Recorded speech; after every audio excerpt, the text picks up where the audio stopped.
जब मैं Derek Prince का एक वीडियो देख रहा था और एंटरिंग इनटू द प्रेजेंस किताब जब मैं पढ़ रहा था, तो उन्होंने इस चीज को डिफाइन किया।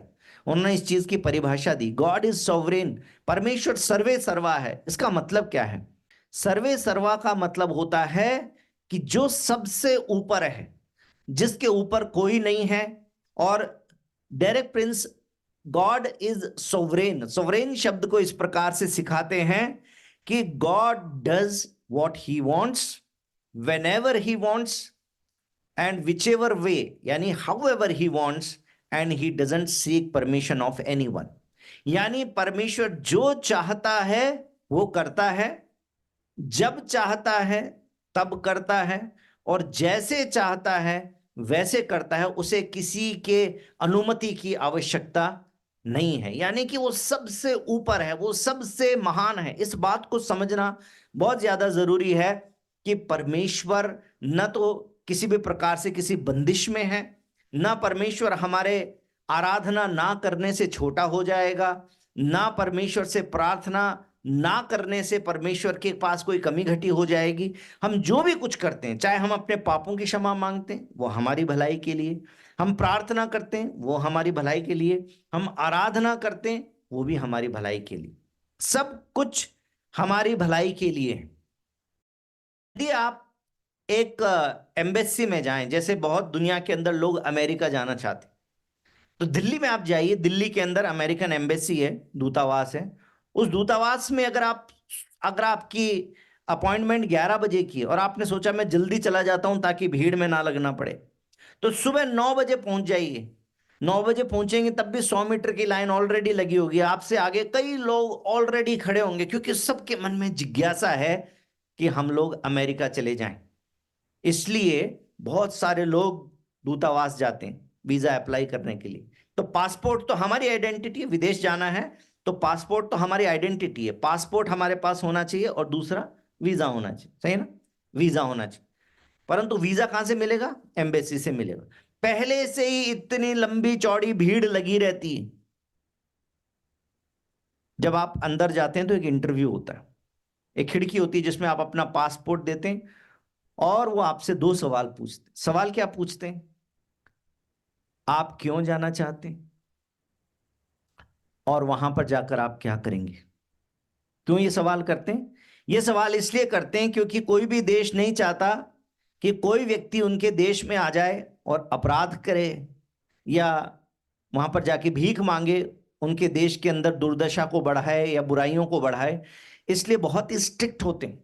और मैं आपको बता दूं, 100 के अंदर से 95 लोग जो हैं वो तो वापस आ जाते हैं। हो सकता है 99 लोग भी वापस आ जाते हैं। 100 में से एक जने को वीजा मिलता है। इस दुनिया में हर व्यक्ति स्वर्ग जाना चाहता है। मैंने सुबह इस बात को बोला कि चाहे दुनिया में कितना भी बुरा व्यक्ति हो, कैसा भी काम करता हो, उसकी अगर डेथ हो गई, उसके परिवारजन जब किसी को खबर देते हैं तो क्या बोलते हैं?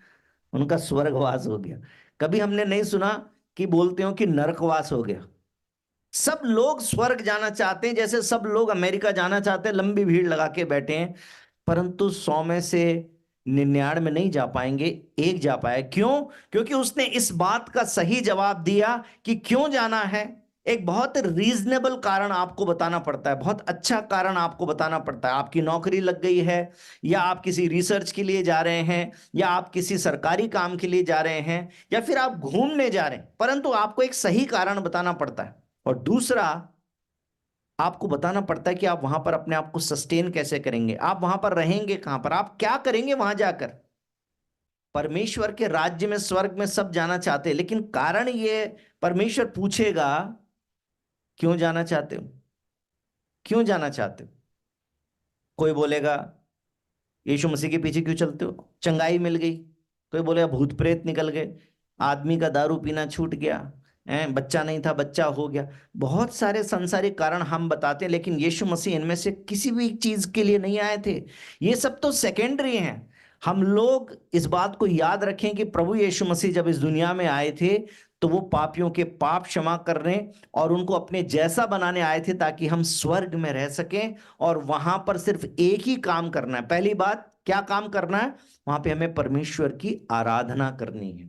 बाइबल के अंदर हम इस बात को देखते हैं कि प्रकाशित वाक्य के अंदर जितनी बार भी परमेश्वर के सिंहासन का वर्णन आता है, तो हम देखते हैं कि वहां पर परमेश्वर की आराधना चलती है। स्वर्ग में हम प्रार्थना नहीं करेंगे, स्वर्ग में हम प्रचार नहीं करेंगे, स्वर्ग में हम बाइबल नहीं पढ़ेंगे, क्योंकि यीशु मसीह आमने सामने होंगे। वो वचन जो देहधारी हुआ था, वो वचन स्वयं परमेश्वर हमारे सामने होगा, हमें वचन पढ़ने की जरूरत नहीं पड़ेगी। वो जो सब कुछ मुहैया करता है वो हमारे साथ होगा। और बाइबल में लिखा है ना कोई आंसू होगा, ना कोई रोना पीटना होगा, ना कोई कमी घटी होगी, वहां पे सब कुछ ऑलरेडी होगा। इस दुनिया के अंदर एक नाशवान शरीर हमारे पास है, परंतु वहां पर तो एक अविनाशी शरीर होगा जिसमें कोई बीमारी नहीं लगती, जिसमें बुढ़ापा नहीं आता, जिसमें दर्द नहीं होता। प्रार्थनाओं की जरूरत नहीं पड़ेगी। धन्यवाद करना आमने सामने होंगे, स्तुति करनी है उसको देखेंगे और उसकी आराधना करेंगे। हम उसकी आराधना करेंगे। आज सुबह हमने इस बात को सीखा कि हमारी डिजाइन ही ऐसी है कि हम परमेश्वर की आराधना करें। परमेश्वर की डिजाइन कैसी है या परमेश्वर की प्रकृति कैसी है? कि परमेश्वर सॉवरेन है, परमेश्वर तो सर्वे सर्वा है, परमेश्वर आराधना के योग्य परमेश्वर है, वो आराधना को ग्रहण करने वाला परमेश्वर है। उसके सिवाय और कोई भी नहीं है जो आराधना को ग्रहण कर सके।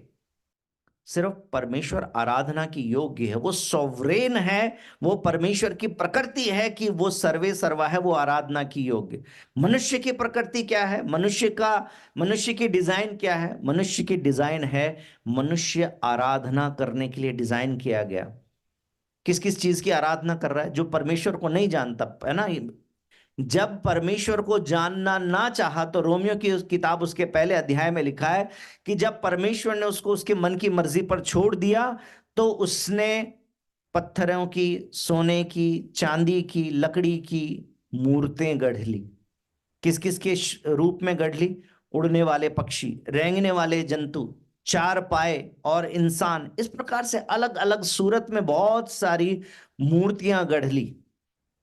और इस प्रकार से इंसान पत्थर की आराधना करने लगा, प्रकृति की आराधना करने लगा, पेड़ की आराधना कर रहा है, नदी की आराधना कर रहा है, गाय की आराधना कर रहा है और प्राणियों की, सृष्टि की आराधना कर रहा है।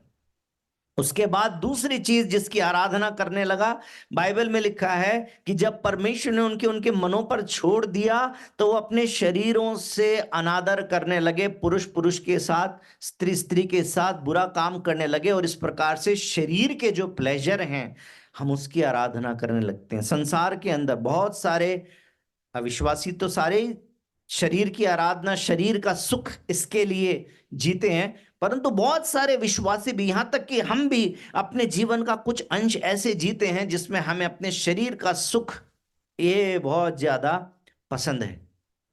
शरीर को अच्छा लगता है तो हम ऐसे ऐसे काम करते हैं, उस समय थोड़ी देर के लिए यीशु मसीह को भूल जाते हैं, कमरे से बाहर कर देते हैं, लॉक कर लेते हैं अपने आप को, कुंडी लगा लेते हैं अंदर, फिर हम सब कुछ करते हैं। उस समय प्रभु को बोलते थोड़ी देर प्रभु आप बाहर रहो, उसके बाद में सारा जीवन तो मेरा आपका ही है, लेकिन ये समय मेरा प्राइवेट है, ये मेरा पर्सनल।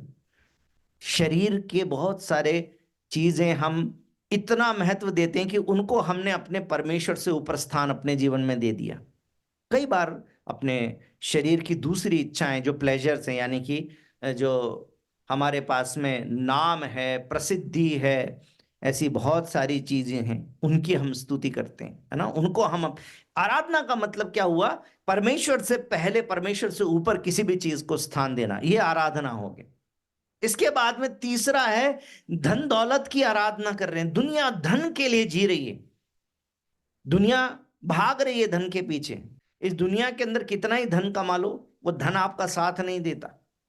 परंतु अगर स्वर्ग में धन इकट्ठा किया तो वो काम आएगा, क्योंकि अगर आपके बैंक में बैलेंस है तो फिर आप जाके एम्बेसी बताएंगे जी मेरे पास में बैंक बैलेंस है, मैं अपना खर्चा कर सकता हूं, अच्छे से घूम के आऊंगा।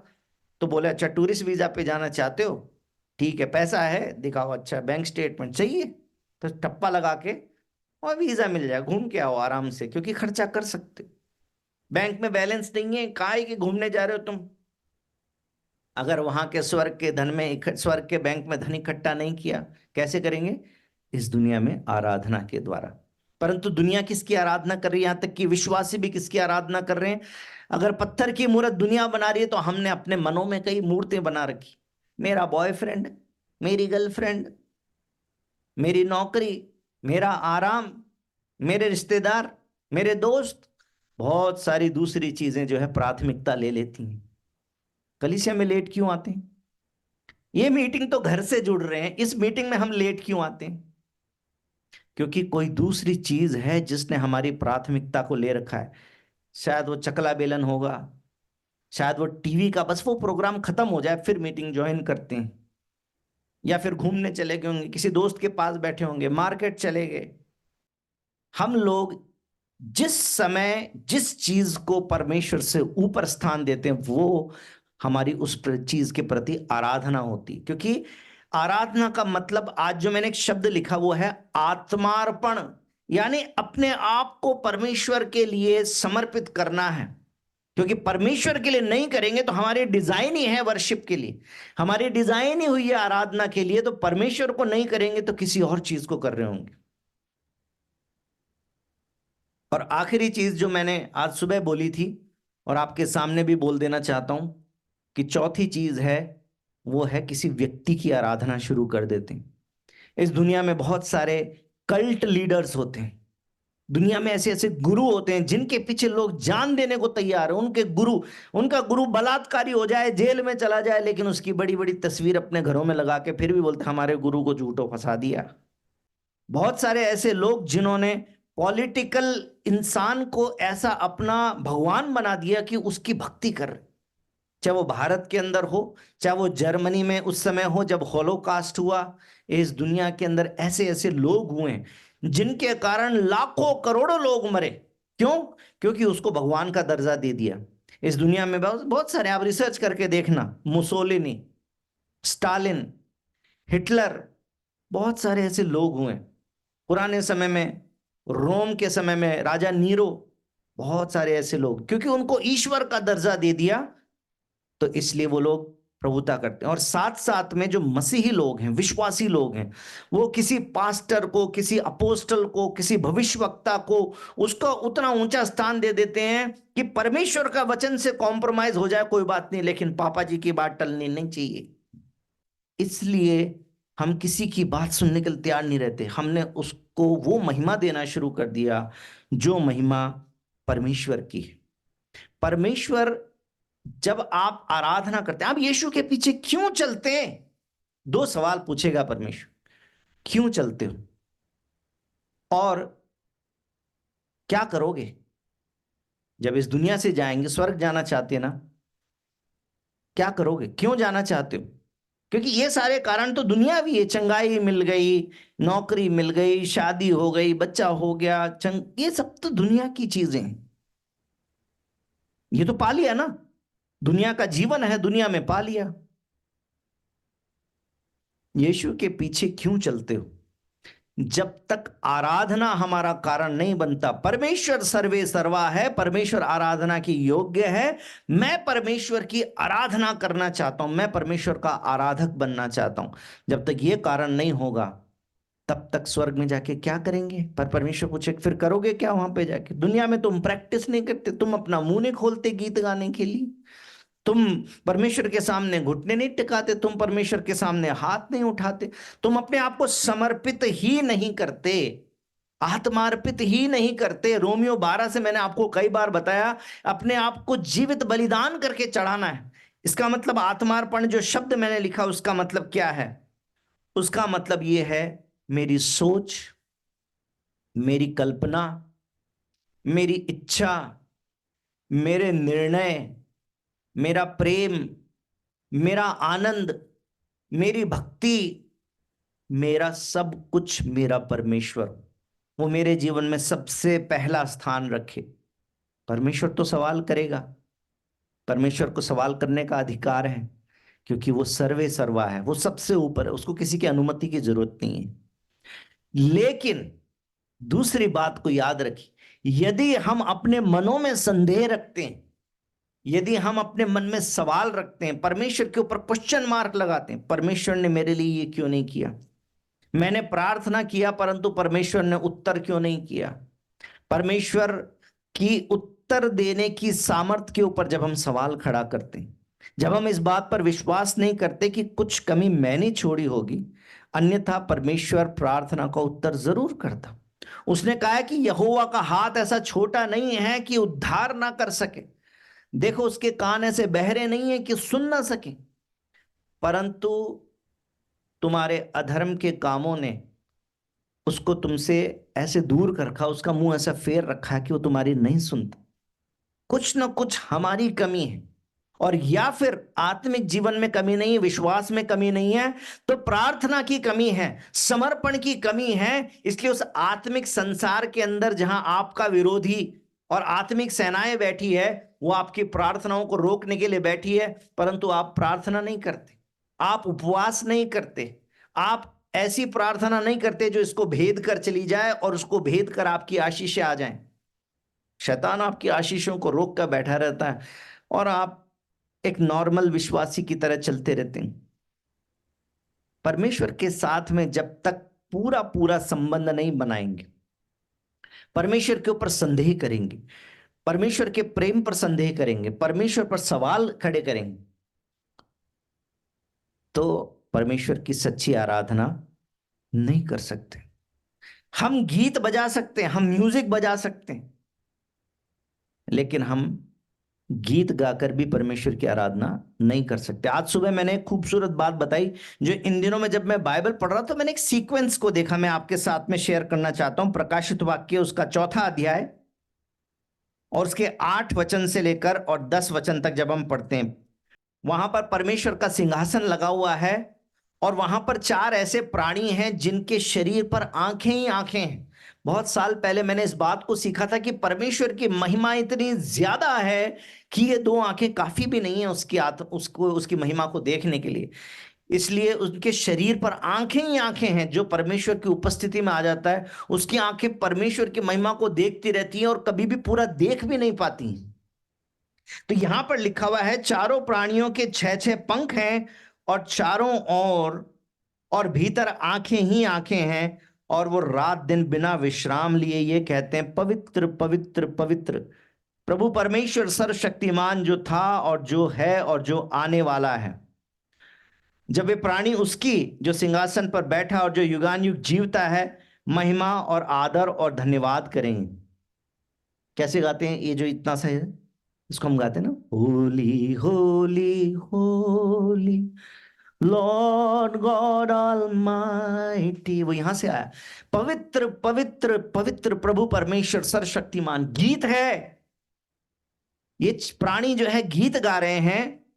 उसके बाद में लिखा है, जब वो गीत गा चुके, धन्यवाद कर चुके, महिमा आदर कर चुके, तब 24 प्राचीन सिंहासन पर बैठने वाले के सामने गिर पड़ेंगे। कहने का मतलब है घुटनों पर आ जाएंगे, शक्ल धरती पर लग जाएगी, और उसे जो युगान युग जीवता है प्रणाम करेंगे, दंडवत की अवस्था में आ जाएंगे और अपने अपने मुकुट सिंहासन के सामने डालते हुए कहेंगे, हे हमारे प्रभु और परमेश्वर, तू ही महिमा और आदर और सामर्थ्य के योग्य है। मेरे भाई और बहनों, इंग्लिश की बाइबल को जब हम पढ़ते हैं तो यहां पर एक शब्द आया है और वो है वर्शिप। यहां पर हिंदी की बाइबल लिखा है प्रणाम, लेकिन इंग्लिश की बाइबल में क्या लिखा हुआ है? 24 elders fall down before him who sits on the throne and worship him who lives forever and ever। लिखा है आराधना करें। कब आराधना करेंगे? जब वो प्राणी गीत गा चुके, उसके बाद में ये परमेश्वर की आराधना कर रहे हैं। 5वां अध्याय उसके भी 8 से लेकर और 14 वचन को जब हम पढ़ते हैं, तो मैं थोड़ा सा कट शॉर्ट करना चाहता हूं, इसलिए सबसे पहले 9 वचन को हम लोग पढ़ेंगे। और यहां पर लिखा हुआ है कि वो एक नया गीत गाने लगे, तू इस पुस्तक के लेने और इसकी मुहरे खोलने के योग्य है, क्योंकि तूने वध होकर अपने लहू से और हरेक कुल और भाषा और लोग और जाति में से परमेश्वर के लोगों को मोल लिया है। एक गीत चल रहा है, ध्यान दीजिए, एक गीत चल रहा है। लिखा हुआ है साफ साफ कि वे नया गीत गाने लगे। और 11 वचन में लिखा है कि जब मैंने देखा तो सिंहासन और उन प्राणियों और उन प्राचीनों के चारों ओर बहुत से स्वर्गदूतों का शब्द सुना, जिनकी गिनती लाखों करोड़ों थी। लाखों करोड़ों स्वर्गदूत भी गीत गा रहे हैं परमेश्वर का। उसके बाद 14 वचन के अंदर क्या लिखा है? और चारों प्राणियों ने आमीन कहा और प्राचीनों ने गिरकर दंडवत किया। इंग्लिश की बाइबल के अंदर क्या लिखा हुआ है? 14 वचन 5 का 14, said amen and the elders fell down and worshipped God। यानी कि गीत पहले हो चुका है, आराधना अब शुरू हुई है। हम सोचते हैं गीत ही आराधना है। यहां पर लिखा है गीत हो गया। गीत होने के बाद में जो प्राचीन है वो अपने सिंहासनों से उठ गए हैं, जमीन पर आ गए, घुटनों पे आ गए, दंडवत में आ गए, सिंहासन से उठकर, और अपने मुकुट भी परमेश्वर के सामने डाल दिए। अब परमेश्वर की आराधना कर रहे हैं। आराधना गीतों के बाद भी शुरू होती है। आप बाइबल को पढ़ कर देख लीजिए, 9 के बाद 14 आता है ना। 9 में लिखा है गीत गाया और 14 में लिखा है कि आराधना किया। गीत जो है वो तो सिर्फ एक्सप्रेशन की शुरुआत भर है, वो तो हमारे उस भावना को हमने उंडेला है, लेकिन गीत काफी नहीं है, गीतों के बाद आराधना है। तो वो जो हफ्ते के अंदर हम 1 घंटा जुड़ते हैं, सिर्फ वो आराधना नहीं है, ये आराधना की शुरुआत है। लेकिन दिन प्रतिदिन हर समय जब हम परमेश्वर के सामने अपने आप को समर्पित करते हैं, उस परमेश्वर को सर्वे सर्वा मानते हैं, उस परमेश्वर को सर्व सामर्थी मानते हैं, सर्व बुद्धिमान मानते हैं, सर्व विद्यमान मानते हैं, उसको अल्फा और ओमेगा मानते हैं, यानी कि शुरुआत और अंत मानते हैं, उस परमेश्वर को हम जानते हैं कि वो न्याय करने वाला, सृजनहार, पालनहार, तारणहार परमेश्वर है। और जब हम उसके सामने अपने आप को नम्र और दीन करते हैं, पूरी तरीके से अपने आप को समर्पित कर देते हैं, हमारी सोच विचार, हमारे डिसीजन, हमारे निर्णय, सब कुछ जब परमेश्वर के लिए होने लगते हैं, वो आराधना बनती है, वो आराधना बनती। गॉड इज सॉवरेन, परमेश्वर सर्वे सर्वा है। और जो सर्वे सर्वा है, जो कभी कुछ गलत नहीं कर सकता, उसको एक अधिकार है, और वो अधिकार है जलन रखने का अधिकार। कई बार मैंने पहले भी सिखाया कि ये एक ऐसा इमोशन है, जलन रखना, जो नेगेटिव इमोशन बन जाता है। क्योंकि अगर मैं किसी से जलन रखता हूं तो क्यों जलन रख सकता हूं? क्योंकि मैं उसके बराबर कमाता नहीं होऊंगा, मैं उसके बराबर बलशाली नहीं होऊंगा, मैं उसके बराबर सुंदर नहीं होऊंगा, मेरे पास उसके जितना अच्छा कपड़ा नहीं होगा, उतनी अच्छी गाड़ी नहीं होगी, उतना अच्छा घर नहीं होगा, उतना सोना चांदी नहीं होगा, उतनी प्रतिष्ठा मेरी नहीं होगी, उसके जितने यूट्यूब में व्यूज आते मेरे नहीं आते होंगे। मतलब वैरायटी ऑफ रीजंस हो सकते हैं, लेकिन हम जलन इसलिए रखते हैं क्योंकि हमारे पास में कुछ कमी होती। लेकिन परमेश्वर के पास कोई कमी नहीं, परमेश्वर में कोई कमी नहीं है। इसलिए परमेश्वर का जलन रखना जो है वो हमारे जलन रखने से अलग है। वो तो अधिकारी है सारी आराधना का, इसलिए जब हम उसको पूरी आराधना नहीं देते तो वो जलन रखता है। निर्गमन की किताब निकालें, निर्गमन की किताब 20 अध्याय 3 से 5 में ये बात लिखी हुई है। निर्गमन की किताब 20 अध्याय 3 से 5 को हम लोग पढ़ेंगे, लेकिन इस तरीके से अगर साधारण तरीके से समझना चाहते हैं तो ऐसा समझ सकते हैं कि एक ऐसा पति जो अपनी पत्नी से पूरी शिद्दत से प्रेम करता है, पूरी ईमानदारी से प्रेम करता है, अपने पत्नी के प्रति समर्पित है और चाहता है कि मेरी पत्नी 100% मेरे साथ में कमिटेड हो, समर्पित हो, और किसी दूसरे के साथ में बिल्कुल भी कोई ऐसा मेलजोल ना रखे जिसके अंदर दूसरी कोई भाव ना हो। वो पति अगर अपनी पत्नी को किसी दूसरे व्यक्ति के साथ में प्रेम की बात करते देखे, या उसको थोड़ा बहुत आकर्षित दूसरे की तरफ होते देखे, तो उसका जलन रखना स्वाभाविक। इस दुनिया के अंदर ये बड़ी स्वाभाविक सी बात है। अब सोचिए, वो परमेश्वर जो हमारा दूल्हा है, जिसने कलीसिया को अपनी दुल्हन बनाया है, और वो परमेश्वर जिसके प्रेम में कोई कमी नहीं है, जिसमें अपने आप में कोई कमी नहीं है, वो परमेश्वर यदि हमको परमेश्वर की आराधना किसी मूर्ति को, चाहे वो पत्थर की हो, चाहे वो हमारे मनों में हमने बना रखी हो, धन दौलत को, हमारी शारीरिक इच्छाओं को, या किसी स्पिरिचुअल लीडर को परमेश्वर की महिमा की चोरी करके थोड़ी महिमा उसको देते हुए देखें, उसका जलन रखना गलत है।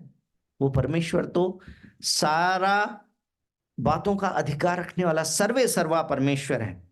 मेरे साथ 2 वचन निकाल के देखिए, निर्गमन 20 उसका 3 से 5 और लय व्यवस्था 2 उसका 2। परमेश्वर अपनी महिमा किसी के साथ शेयर नहीं करना चाहता। पढ़िए पहले निर्गमन 20 उसका 3 से 5। निर्गमन 20 उसका 3 से 5। तू मुझे छोड़ दूसरों को ईश्वर करके न मानना, तू अपने लिए कोई मूर्ति खोद कर न बनाना, न किसी की प्रतिमा बनाना जो आकाश में या पृथ्वी पर या पृथ्वी के जल में है।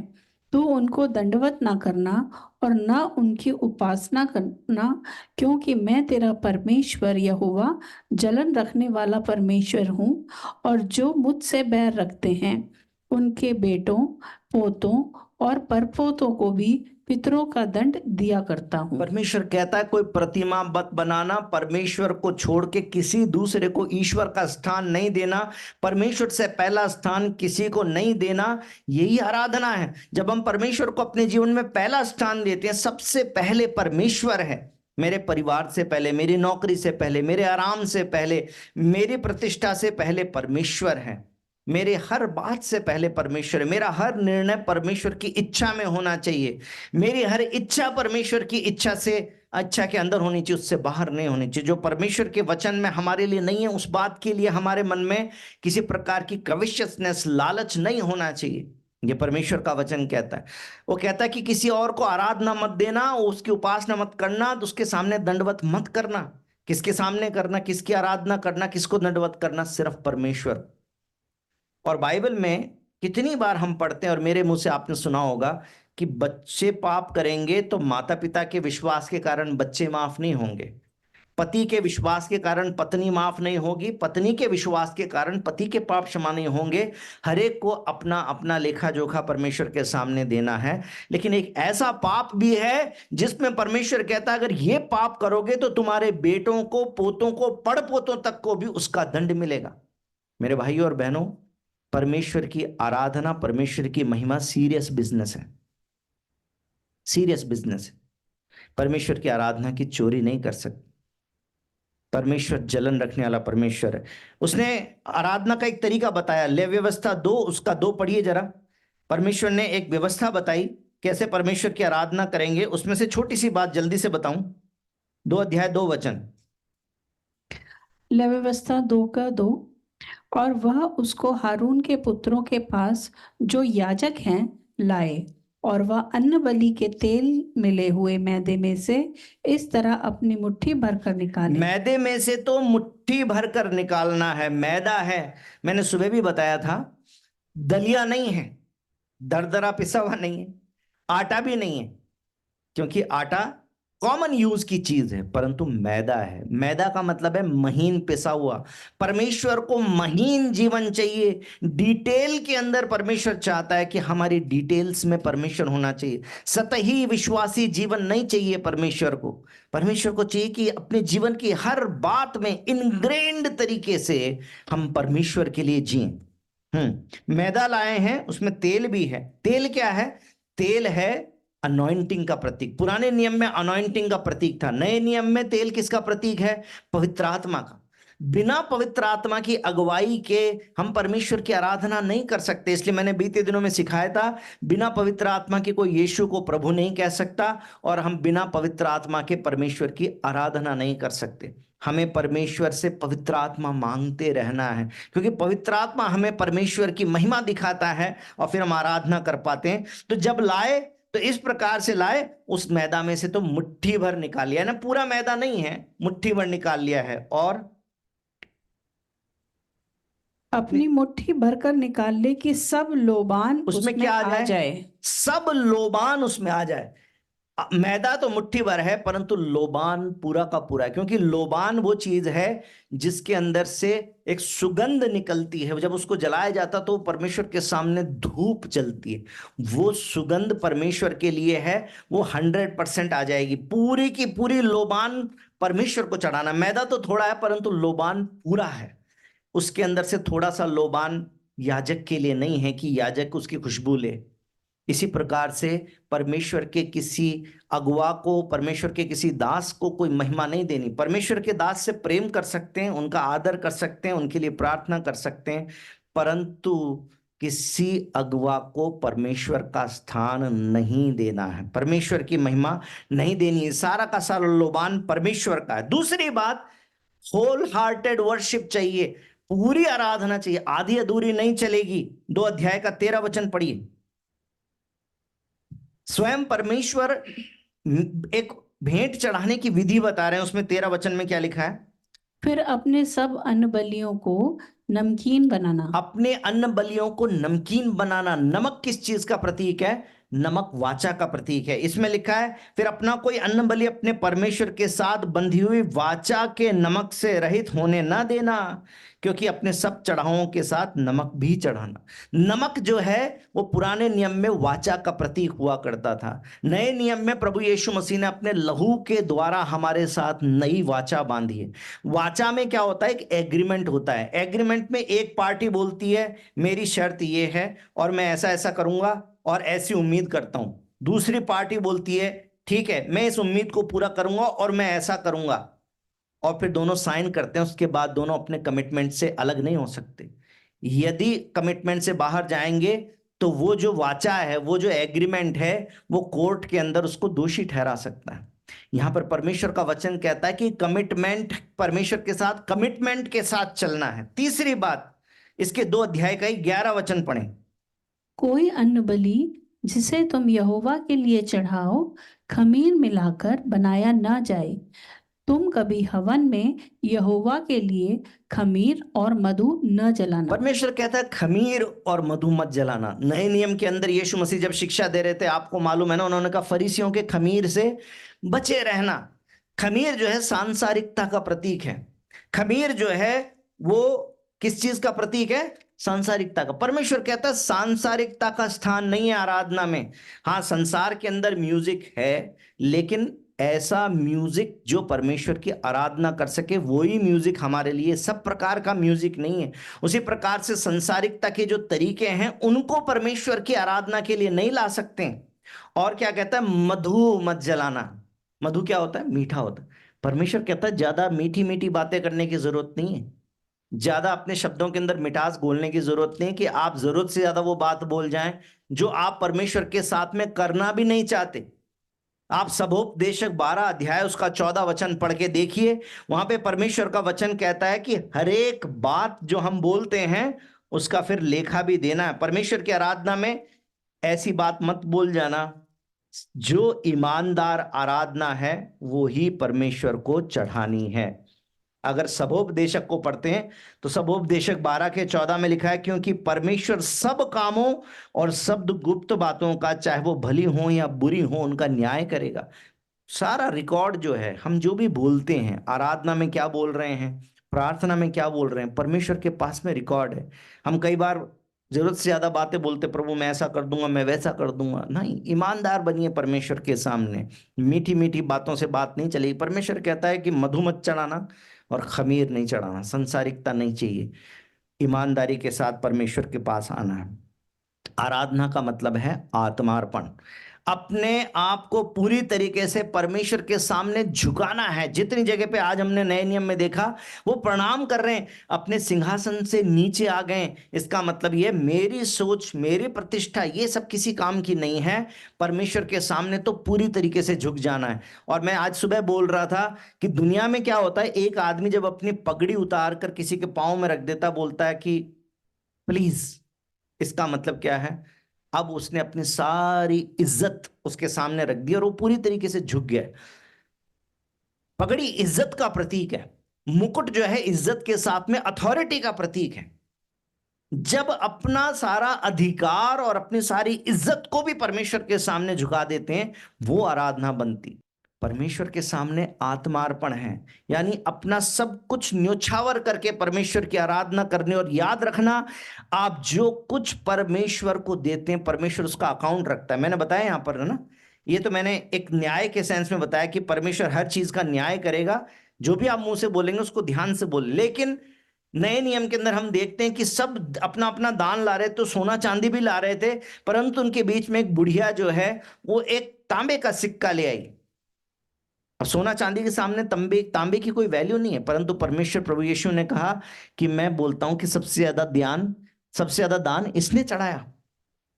परमेश्वर को आपके छोटे से छोटे दान का भी ध्यान है। लोग सोना चांदी चढ़ा रहे, कितनी भीड़ लगी होगी, उसमें एक ऐसी बुढ़िया के ऊपर नजर रखना जो सिर्फ एक तांबे का सिक्का चढ़ा रही है, ये सिर्फ परमेश्वर करता है। और उसको वैल्यू करना, ये परमेश्वर करता है।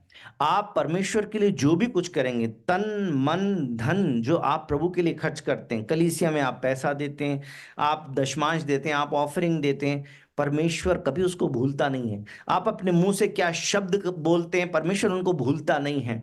जब आप अपने चरणों, अपने परमेश्वर के सामने घुटनों पर आते हैं और घुटने टिकाते हैं, दंडवत करते हैं, परमेश्वर के लिए हाथ उठाते हैं, तालियां बजाते हैं, परमेश्वर उन चीजों को भूलता नहीं है। परमेश्वर आपकी आराधना को ग्रहण करता। उसको मालूम है कि सामने वाला माइक पे खूब चिल्ला चिल्ला के गा रहा होगा, उसकी आराधना से ज्यादा वैल्यूएबल इसकी आराधना है जो भीड़ में बैठा है, क्योंकि उसका दिल परमेश्वर के सामने समर्पित है, दिल परमेश्वर के सामने झुका हुआ है।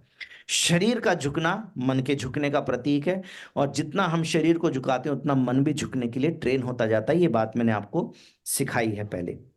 तो मैंने आज क्या बोला कि परमेश्वर की प्रकृति है, परमेश्वर सॉवरेन है, परमेश्वर सर्वे सर्वा है। हमारी प्रकृति है कि हम बनाए गए हैं आराधना के लिए। तो हमारे लिए आराधना कोई चॉइस नहीं है। सवाल ये नहीं है कि हम आराधना करेंगे या नहीं करेंगे, सवाल तो ये है कि हम किसकी आराधना करेंगे। मन में जो मूर्तें लगा रखी हम उनकी आराधना करेंगे, हम अपने करियर की आराधना करेंगे, हम अपने नाम और प्रतिष्ठा की आराधना करेंगे, हम अपने आराम की आराधना करेंगे, हम अपने शरीर के सुखों की आराधना करेंगे, हम धन दौलत की आराधना करेंगे, या हम किसी अगुवे किसी गुरु की आराधना करेंगे, या हम परमेश्वर की आराधना करेंगे। विश्वासी जन, एक अच्छा विश्वासी सिर्फ परमेश्वर की आराधना करता है। 2-3 वचन बस मेरे साथ में निकाल के देखिए। जो सच्चा आराधक है उसके मन में परमेश्वर के लिए उसकी आराधना की एक भूख होती। 2 वचन निकालिए, भजन संहिता उसका 141 का 2। मेरी प्रार्थना तेरे सामने सुगंध धूप और मेरा हाथ फैलाना संध्या काल का अन्न बलि ठहरे। हाँ, परमेश्वर की आराधना करने की एक भूख दाऊद के अंदर है, और वो परमेश्वर से इस प्रकार से कहता है कि मेरी प्रार्थना तेरे सामने सुगंध धूप के समान पहुंचे। और प्रकाशित वाक्य में लिखा है कि विश्वासियों की आराधना सुगंध द्रव्य के समान पहुंचती है। और कहता है मेरा हाथ फैलाना संध्या काल का अन्न बलि ठहरे। परमेश्वर के सामने हाथों को फैलाना, मैंने कई तरीके से हाथ फैलाने बताया। परमेश्वर के प्रार्थना करना, परमेश्वर से रिसीव करना, परमेश्वर की महिमा करना, परमेश्वर के आलिंगन में आने के लिए अपने प्रेम को प्रकट करना, ये सब चीजें परमेश्वर की आराधना है। उसके बाद 143 उसका 6 भी पढ़ें। मैं तेरी ओर अपने हाथ फैलाए हुए मैं तेरी ओर अपने हाथ फैलाए हूं, सूखी भूमि के समान मैं तेरा प्यासा हूं। कह रहा है सूखी भूमि के समान मैं तेरा प्यासा हूं। जो सच्चा आराधक होता है, दाऊद को हम एक आराधक के रूप में जानते हैं। एक सच्चे आराधक का कैसा जीवन होता है, भजन संहिता को पढ़िए, दाऊद के इच्छाओं को देखिए कि कैसे परमेश्वर की आराधना करना चाहता है। बोलता है कि जैसे सूखी ऊसर भूमि होती है, वो पानी के लिए तरसती है, ऐसा परमेश्वर आपकी उपस्थिति के लिए मैं तरसता हूं, अपने हाथ उठाता हूं, आपकी आराधना करता हूं।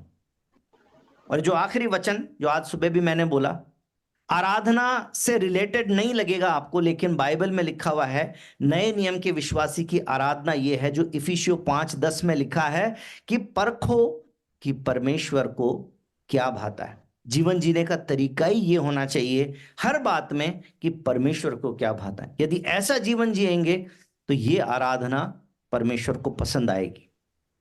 आराधना चॉइस नहीं है, आराधना तो करेंगे, डिजाइन ही ऐसी है हमारी, लेकिन परमेश्वर सर्वे सर्वा है। सारी आराधना को ग्रहण करने की योग्य सिर्फ वो परमेश्वर है। इसलिए अच्छा विश्वासी परमेश्वर का आराधक बने, परमेश्वर को आराधना दे, सिर्फ गीतों के द्वारा नहीं, क्योंकि गीत तो सिर्फ हमारे गीतों का, हमारे भावनाओं का उद्गार है, सिर्फ शुरुआत है, परंतु आराधना तो उसके बाद चलती रहती है। संडे को 1 घंटे जब गीत गाते हैं अच्छी बात है, हाथ उठाना, परंतु उसके बाद दिन प्रतिदिन हर समय परमेश्वर को अपने हाजिर नाजिर जानना, परमेश्वर के लिए सारे निर्णय लेना, परमेश्वर की इच्छा में हर सोच हर विचार को रखना, परमेश्वर से प्रेम करना, परमेश्वर के लिए जीना, ये सच्ची आराधना। आमीन। बोले यीशु मसीह की